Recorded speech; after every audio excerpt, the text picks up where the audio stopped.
Welcome to the Big Time Thinking Podcast.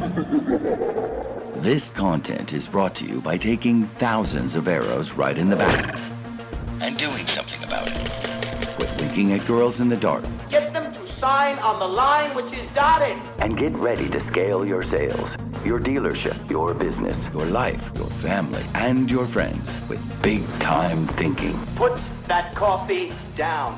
Coffee's for closers only. Without further ado, here is the founder and CEO of Big Time Advertising, Terry McCauley. Oh, have I got your attention now? Buckle up. Reality starts right fucking now.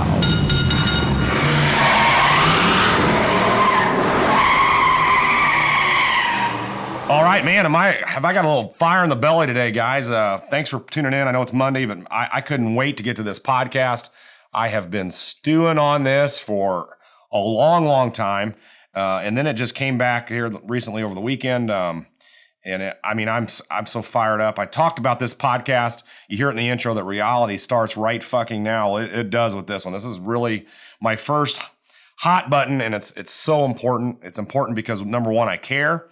And number two, it's going to affect a lot of my clients. And number three, it could affect a lot of you out there if you don't put your head around this, because at some point I'm hearing this discussed more and more and more. It's a big deal. And so today's podcast is going to be about good leads versus bad leads. And is there really a difference? The leads are weak. The leads are weak. The fucking leads are weak.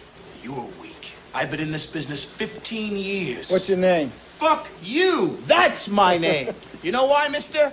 Because you drove a Hyundai to get here tonight. I drove an $80,000 BMW. That's my name. I guess I'm going to give you a little bit of foundation of what I'm going to speak to today, but it does have me fired up. And anytime we talk about leads, especially in the automotive business, but in any business, I hear too many people today when I sit down to discuss advertising with them say, we really are looking for better leads. Okay? As if I've got this little bag with some magic seeds we just throw on the ground and say, all right, good leads on their way. And it immediately, if any of you have seen Glengarry Glen Ross, it immediately has us going, man, you want the Glengarry Glen Ross leads? Well, no shit, doesn't anybody, right? Well, you don't get those leads. And if anyone hasn't watched that, they need to watch that show because it's excellent. They touch on what it takes to be a successful salesperson, and when you start getting into what's a good lead and what's a bad lead, you're really a weak suck when it comes to selling. So I'm gonna break all this down today, and that's what we're gonna get into. All right, so good leads, bad leads, and everything in between. So here's the sickness going on, guys. I've been to a lot of automotive dealer shows lately. I visit with a lot of clients, and if you've listened to our previous podcast, a good portion of our business in our ad agency are JD Byrider stores. I'm a huge fan of JD Byrider. Can't say it enough. But I will tell you, and this may put me in hot water, and that's fine. But the goal, if we can't have a truly open discussion about what makes a brand better, what makes us a better dealer, then I'm the wrong guy for your team. Understand this. When I know something's wrong and we can be better at it, I'm going to speak up. JD Byrider Corporate has made a decision for their dealers on their websites that their franchisees don't have a lot of control of at the moment, and I'm fired up because it's gonna affect their revenue, and they don't have a lot of control of it. And I'm gonna get into it again. I'm hoping that someone at corporate will listen to this and really think this through, because it is an absolute mistake. Remember, if you've listened to my previous podcast, what's Advertising 101? We want to tell the most people for the least amount of money in any business we have and we got going, right?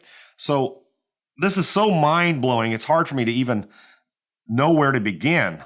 But let me at least explain to you, again, this business model. And every business model is a little different, but any business that's out there telling you, we're going to lower your lead so you get a higher qualified lead and a better closing rate, is chasing fool's gold and is a fool.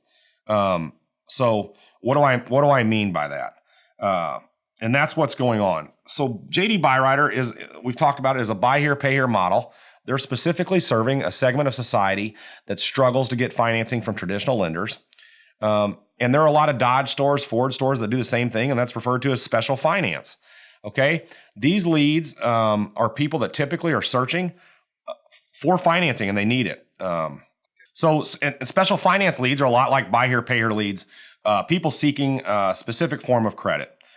But at the end of the day, it doesn't matter what industry you're in, because these fundamental principles I'm always talking about apply. For starters, corporate has done this study, right? And I love studies. They can give us insights as to things we can improve. But I will tell you, don't ever let any data get in the way of a good decision. I don't care, because remember, any numbers, if they're beaten long enough, they will relent. So always be skeptical of numbers. I've always said you got to have a couple indicators that really run your entire business. But again, that would be a whole other podcast. I'm so fired up. I just want to stick on these leads. If you're listening and you're a salesperson, let me ask you this one question. Do you want more people to talk to, or do you want less people to talk to about buying your product and or service? Stupid fucking question, right? You want more people to talk to about your business, of what you sell or what service you provide, right? You want more people. Let me ask you a question. If there's two salespeople, salesperson A talks to 1,000 people in a day, salesperson B talks to 5,000 people in a day. And that's a terrible analogy, really, in a month. So no one's ever going to talk to 1,000 people in a day, but it doesn't matter. Salesperson A talks to 1,000 people in a month. Salesperson B talks to 5,000 people in a month. They both sell 20 of those customers per month. Okay? Which salesperson would you invest in, or would you gamble on saying is going to have more long-term success? Salesperson B. I hope that's your answer. Right? You can't get sidetracked with anything else. Why would I gamble on that person? Because we don't have any other data, right? Now, you could argue that guy's closing ratio is way worse than salesperson A. Salesperson A is awesome. Well, how do we know that? How do we not know salesperson A is lazy, doesn't go talk to as many people, not knocking as many doors? Salesperson B is putting more people into what? Their database, his database, that he can follow up with, so that when they are in the market to buy, they will buy. The one thing we can't do, everybody's trying to do this in digital marketing way too much, or in advertising in general, is predict when someone finally gets their credit card out and says, I'm in, I'm going to buy that shit. You can't predict it. As much as we want, we can have indicators and times we know that it's better to put the pressure on and close a sale. Yes. But one thing we can't predict is what the human mind's going to do. This is why we struggle predicting when someone becomes a mass shooter, a threat to society, versus someone who is normal and will treat guns like he should be treating them. This is why we struggle to know why someone eventually decides to commit suicide when they thought everything's going great. Because, guys, we're dealing with very complex people, and we're animals and human beings, and you can't predict 100% of the time when they're going to do something, and you can't predict how your business grows from one person. Because here are some of the unforeseen things that happen in business, and if you're thinking of it this way, you will get what we're going to get into even more. Number one, there's no such thing, you've got to make this a premise of everything you do. There's no such thing as a waste of time when you talk to someone who doesn't end up purchasing from you. If you've got that mindset, you got to fix that. There's something wrong with you in your head. I'm willing to talk to anybody, anytime, that's interested in buying advertising from me and my agency. Okay? Even if it's not a sector I serve, and I know I won't sell them at the end of the day. It just happened yesterday. I left work a little bit early. A guy owns a window tinting business, a home business, and he's really struggling. He's afraid he's going to lose his business. He called me, said, Terry, is there any way you could help me do more advertising for my company? I knew immediately this would be a waste. If we're really going to look at it, you could say, some people say you're wasting your time. He won't ever do business with you. That's possible.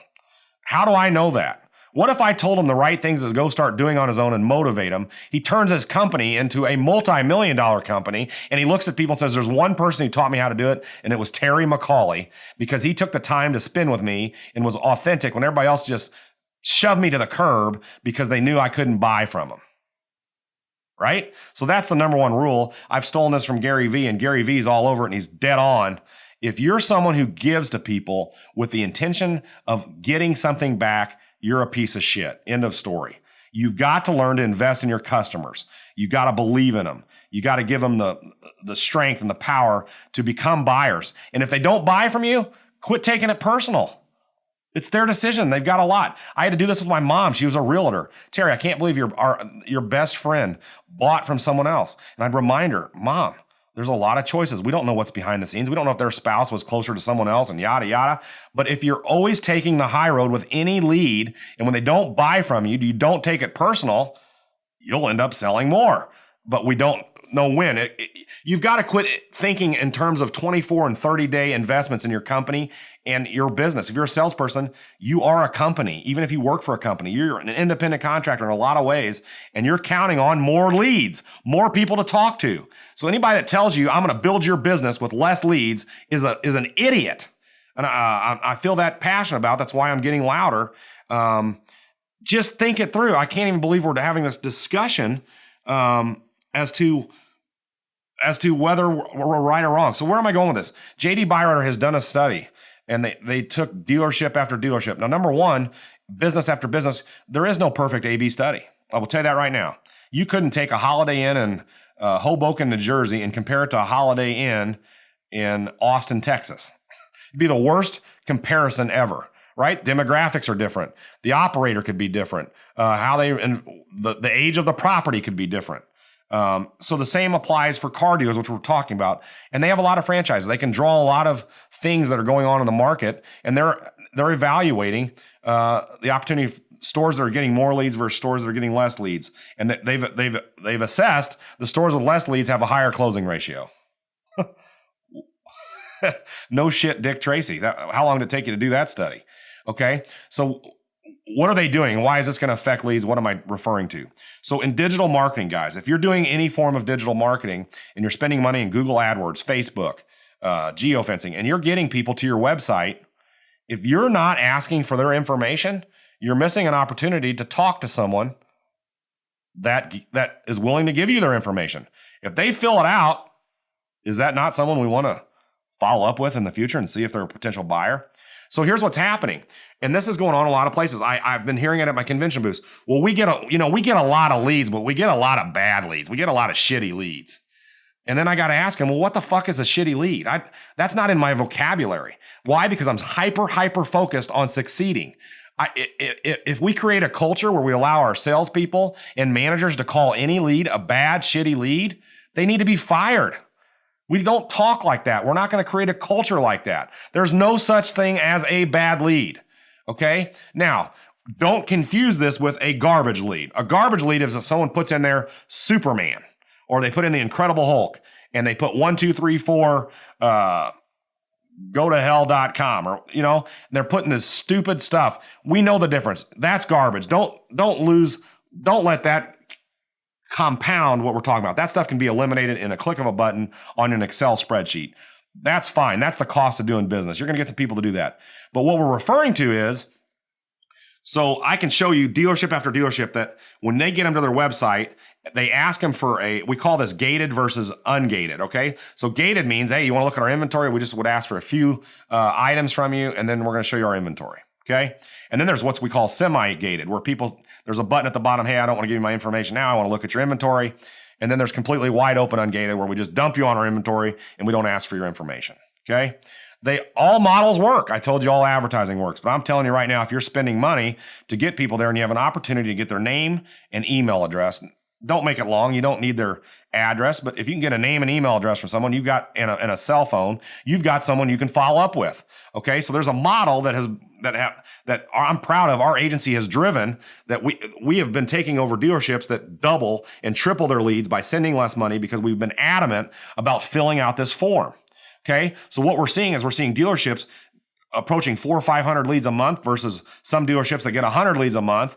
Well, the dealership with 100 leads a month is maybe selling the same amount of leads from a percentage standpoint as the 500 leads a month. So what? There's nothing you can compare. They'll get into this. Well, it's a better quality lead. It's closing better. So let's slow that down for a minute. And it's so hard to address. For me, it's so simple. And I realize for some people, it's much more complex than that. So I will slow it down and say it's not complex. All right. First of all, they both have different managers. right? How good do the managers hold salespeople accountable for following up? How good are their word tracks? How are they memorable? Are they good about getting responding to people when they have a request? Or do they get a lead and it's the guy's day off tomorrow? I'll get back to you tomorrow, and that person's already bought somewhere else. So yeah, it's a bad lead in your opinion because they didn't respond to you. But maybe they already made a decision to buy, because we know when someone fills out a form, they're not doing it for shits and giggles, folks. I mean, think about it. Do you and I go to a dealership website for fun? Fuck no.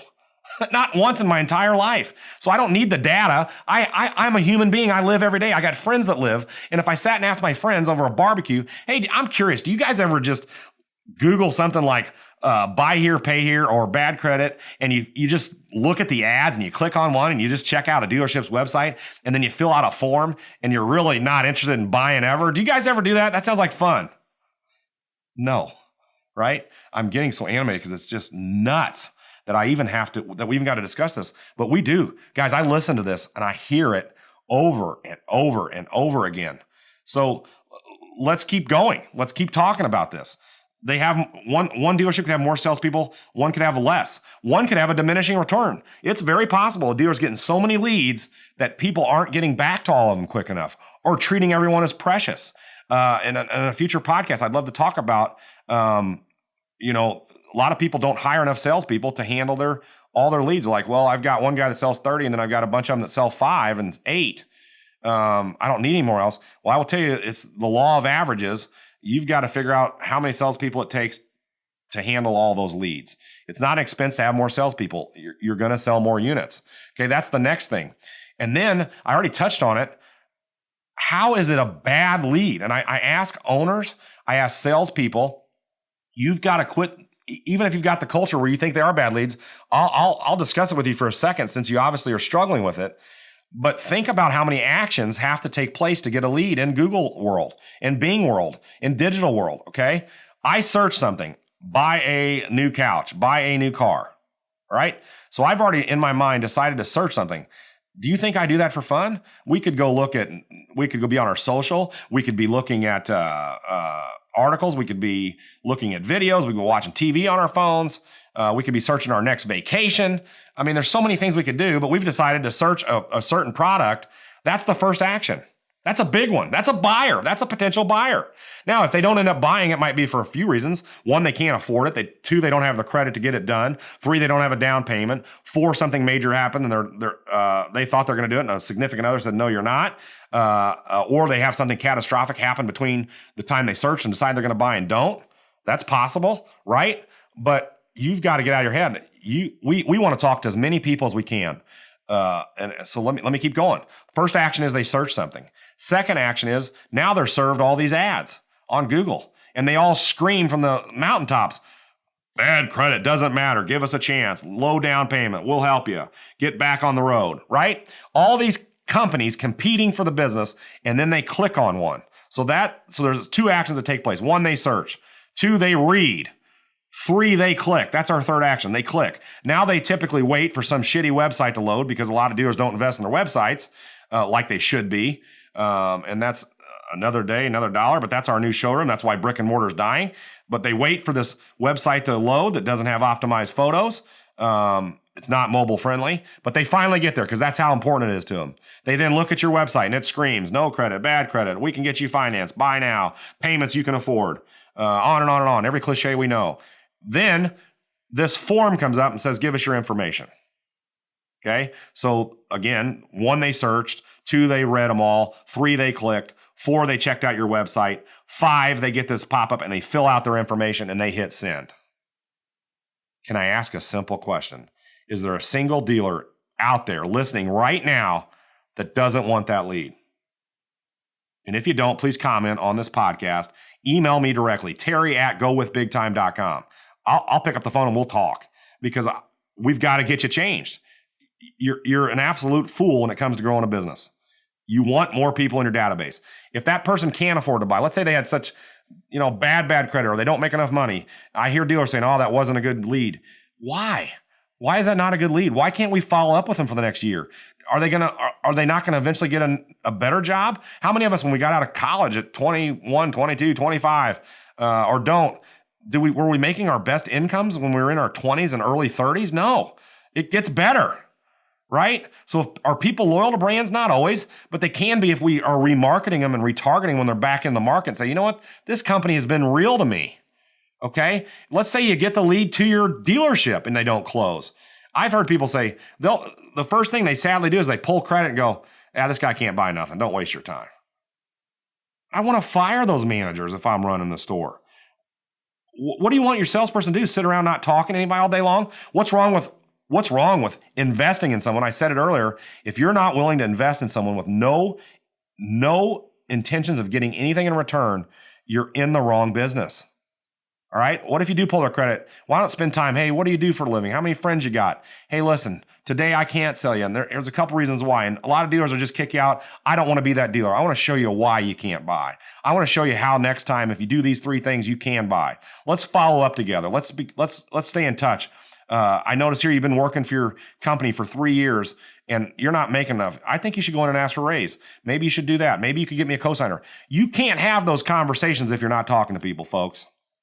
If all you want is the people that fill out the form voluntarily and they buy and you got this high closing ratio, you're selling laydowns that anybody can sell. I've said it before. I'll say it over and over again. What's the difference between an average, and they're profitable, an average profitable dealership who just does their thing and one that just kicks ass and sells a ton and everybody's jealous of? I promise you this, the only difference is the one that does okay is good with the bottom of funnel buyers and they just make a living off of them. The ones that are bigger, they are relentless. They want more and they don't just focus on bottom of funnel. They go after anybody that is willing to talk to them about purchasing a car, and they're salespeople and not order takers, and they're going to find a way to convert them into buying a vehicle. And if they can't buy a vehicle, they're going to follow up with them and say, hey, I would appreciate your referrals, because the best place to get business is from a referral. Right? So imagine if you treated a lead that you're calling a bad lead with respect, honesty, and integrity, and you build rapport with them, and I've done a podcast, you build true rapport with them, and then they show up at the 4th of July barbecue or the Labor Day or a birthday party, or they just go out bowling for the weekend with their friends and say, dude, I made a connection with this guy named Terry McCauley. Dude, I couldn't buy anything. I've never had someone so nice. He even followed up with a handwritten note saying, if there's anything I can do, let me know. And he genuinely seemed to care. You guys should go talk to him. Is that not how we build a business? Yeah. And that's what it's about, guys. So, I mean, I've read these. I've read it all. And this particular corporate has decided and made a decision that everybody has to be ungated, that you can't be gated to look at inventory. And I don't want to, and they've self-admitted, they've told their dealers, you're going to get less leads, but you're going to get higher quality leads. There's no way they know that. There's no humanly possible way they know it's a better lead. All right? I could argue that the person who's willing to find a place to fill it out is more desperate versus or not. But I'm just telling you, it's the wrong scenario. They're going to say you'll qualify more leads. If you and I owned a hotel, right? And one hotel has 1,500 rooms in it and one has 200. Okay? And guess what? The one with the less rooms has a higher occupancy rate. And we just said, hey, you know what? We need a better occupancy rate. We're going to go up there and we're going to shave off about 5 floors off our hotel so our occupancy rate goes up. Does that make sense to anybody? No. Right? So there's all kinds of ways to make up for money. And that's why I told you before, if you beat numbers long enough, they will absolutely 100% relent. That's the best way I can say it. Let's say you're a $1 billion company and we have a $1 million company. The $1 billion company has double the expenses, triple the expenses of the $1 million company. Well, no doubt. But man, that $1 million company has higher profit margins. And so the $1 billion company says, you know what, we want better profit margins, like the smaller dealer getting less. So we're going to get rid of a lot of our clients. We're just going to get rid of them. And now our expenses go lower. And look what it did to our profit margin. Well, so what? We don't have time to get into a true economics discussion. Guys, the business that has more information, more customers in its database, it's worth more money. What I'm amazed at is these same dealerships that are being told, hey, you don't need all those leads, they still encourage them to go buy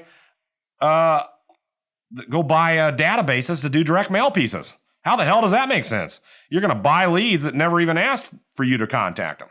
Or this same company sells a generic lead from a generic provider and tells them, hey, that you should be buying some of these, but we want to cut the ones that went to your website and got your information. We want to cut those in half.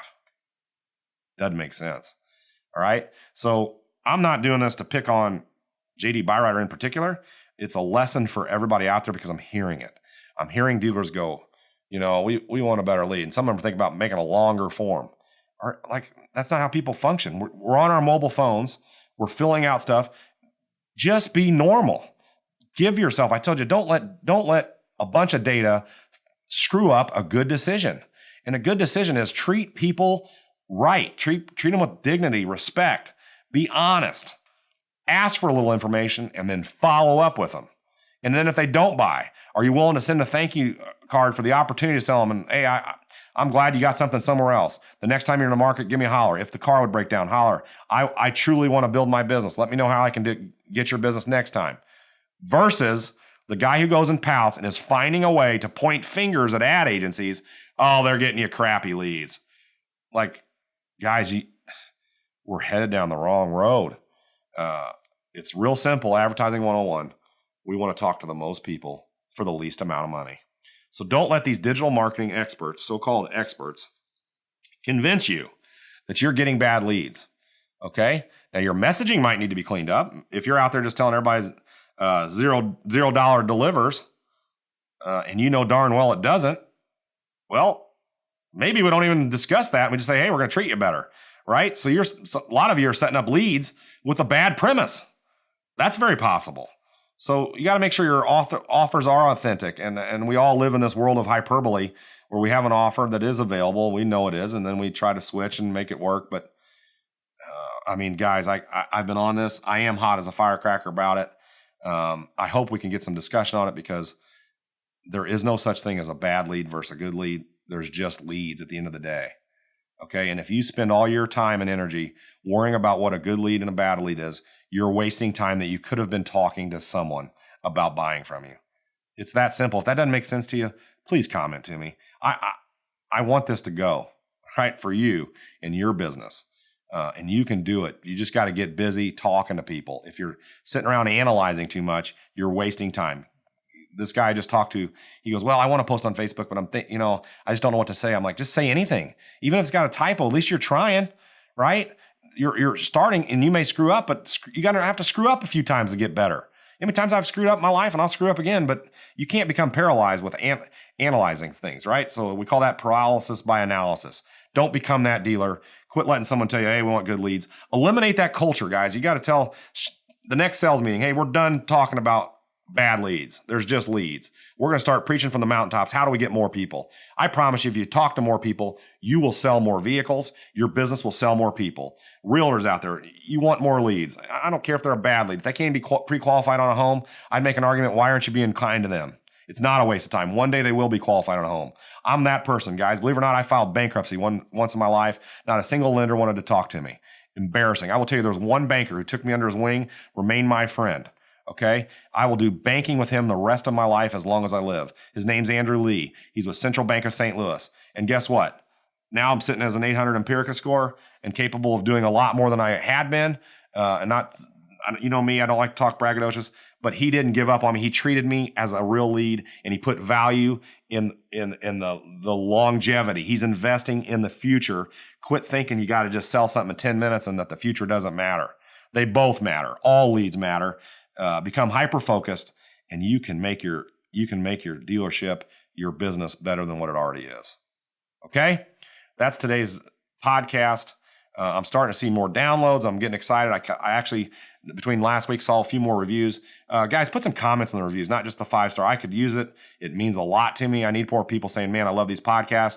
I've got people texting me, hey, man, great content. Keep it up. I love the text, but I need them on iTunes. We're available on iTunes. We're available on Spotify. You can go to bigtimethinking.com where we got some good content. Check out our Facebook page. We're putting up some of my favorite quotes. I love quotes for inspiration every morning. If you remember 2020, those are great places to get some inspiration. We're eventually going to be offering quotes on coffee mugs, socks, ties. We're building that out. Follow us. Help me create this culture of big time thinking. If there's something happening in your business right now that you'd like my opinion on or point of view, post it to Facebook. Hey, Terry, is there any way you could talk on this? Send us an email. We will do it. We want to talk about what you want to hear. And I'll give you that big time thinking approach, the common sense approach, and hopefully together we all can scale our business, our life, and our family and our friends. That's what it's about. We're only here for a short time, folks. So let's make it one worth living. Okay? If you're struggling, quit struggling. Grab yourself by the bootstraps. Get up, go out there and kick some fucking ass this week. I love each and every one of you. Thanks for listening. We'll talk to you next time.